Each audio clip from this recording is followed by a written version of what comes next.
Good morning, and welcome to the very first eco-friendly broadcast. I am Tally Hansen, and you are watching ET News.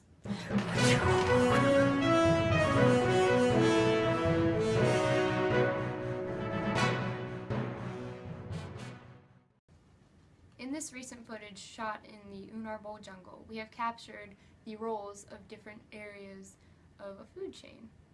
First, you will see the apple, which acts as the producer, falling out of the tree, which is then devoured by a monkey, who acts as the primary consumer.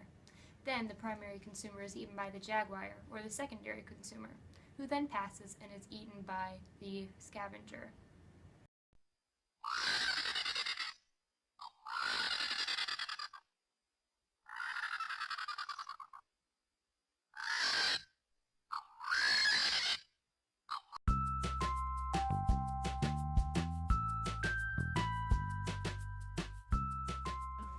And now to our field reporter, Miss Eve Ning, who will be speaking to a local naturalist about the beauty of photosynthesis. Can you hear us, Eve? Yes, Tally, and today I'm here with Rainforest, who seems to be tied to a tree. For what reason? I'm protecting it from being cut down by the city. Why would you want to protect the tree? This is my tree. It is a beautiful creation of the Lord, and without trees like this one, we would not even have food. And why is that?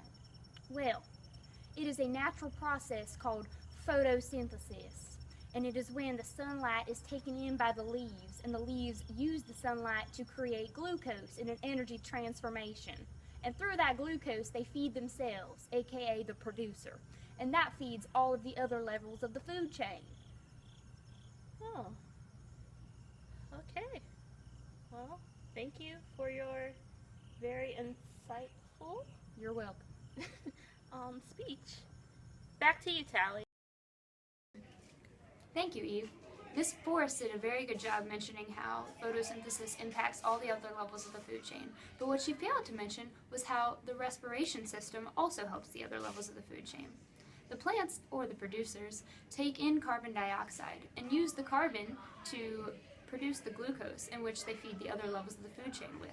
But through an energy transformation, they release the excess oxygen, which the animals also breathe. So without the producers, not only could we not eat, but we could not breathe either. And now, a short break in our eco-friendly broadcast. You're watching ET News.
In honor of our eco-friendly broadcast, I have brought in a local production expert, Mr. Joaquin Trofan.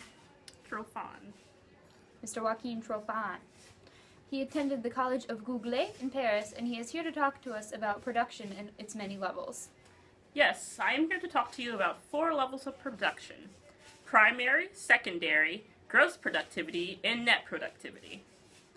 With primary production, the flow of energy through any ecosystem starts with the fixation of sunlight by plants and other autotrophic organisms. In this way, the plant accumulates energy Secondary production is the generation of biomass of heterotrophic organisms in a system. This is driven by the transfer of organic material between trophic levels and represents the quantity of new tissues created through the use of assimilated food. Gross productivity is the amount of energy trapped in the organic matter during a specific interval at a given trophic level. And net productivity is the amount of energy trapped in an organic matter during a specific interval at any given trophic level less than that lost by respiration of the organisms that at that trophic level. I'm sorry, my English is not that good. It is fine. You did very I well. stumble a lot. Thank you for that very interesting. Oh, it is my pleasure. It is a great honor to be on ET News. Well, I'm glad you feel that way. I'm going to tell my family.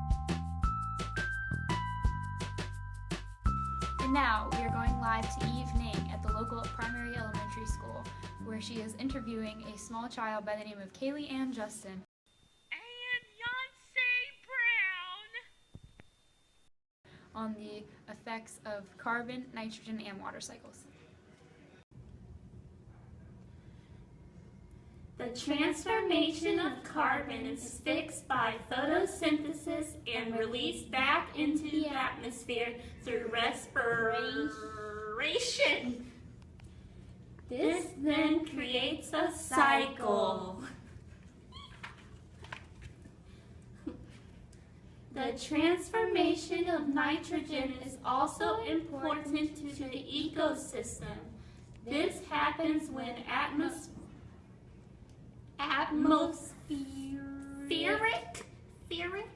atmospheric nitrogen is taken in by plants. In turn, the plants are eaten by animals whose waste and dead matter cause decomposers to make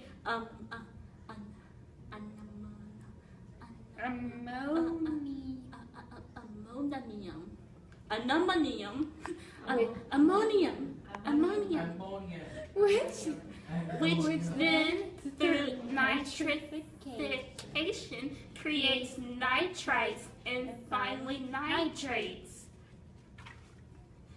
The third important process is the transfer of water.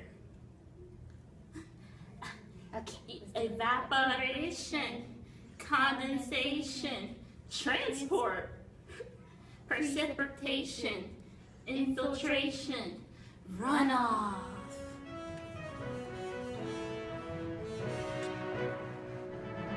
I'm Tally Hansen, And I'm Evening. and thank you for watching the eco-friendly broadcast of ET News. I disappeared. Of sunlight by plants and other autotrophic organisms. Second, there is secondary production. This is the generation of biomass of heterotrophic organisms in a system. This is driven by the